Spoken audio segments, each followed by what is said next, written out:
കണ്ണാ ഗുരുവായൂരപ്പ. ഇന്നത്തെ ഉച്ചപൂജാ ദർശനത്തിനായി ഗുരുവായൂരപ്പന്റെ ആ ശ്രീലകവാതിൽ തുറന്നപ്പോൾ അവിടെ നിറഞ്ഞത് 1000 സൂര്യന്മാർ ഒന്നിച്ചുദിക്കുമ്പോൾ ഉണ്ടാകുന്ന തിളക്കാണ് കേട്ടോ. ഇന്ന് ശ്രീലകത്തേക്ക് നോക്കുമ്പോൾ കാണുന്നത് ഉണ്ണിക്കണ്ണനല്ല, സാക്ഷാൽ വൈകുണ്ഠനാഥനായ മഹാപ്രഭുവിനെയാണ്. ശംഖചക്ര ഗദാപത്മധാരിയായി നാരായണനായി വിളങ്ങുന്നു ഇന്ന് പൊന്നുണ്ണിക്കണ്ണൻ ശ്രീലകത്ത്. മഞ്ഞപ്പട്ടിന്റെ പ്രഭയിൽ സാക്ഷാൽ വൈകുണ്ഠനാഥനായി നിൽക്കുന്ന ഭഗവാനെ വർണ്ണിക്കാൻ മനുഷ്യഭാഷയിലെ വാക്കുകൾ മതിയാവില്ല കേട്ടോ.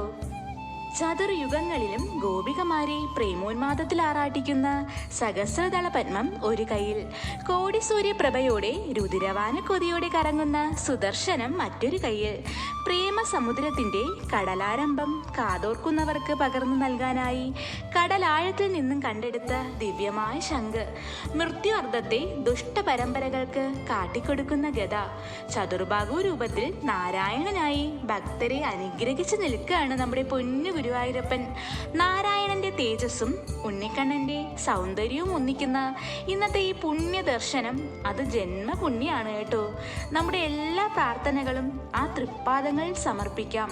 കൃഷ്ണ ഗുരുവായൂരപ്പ അനുഗ്രഹിക്കണേ സർവം ഗുരുവായൂർ കണ്ണൻ.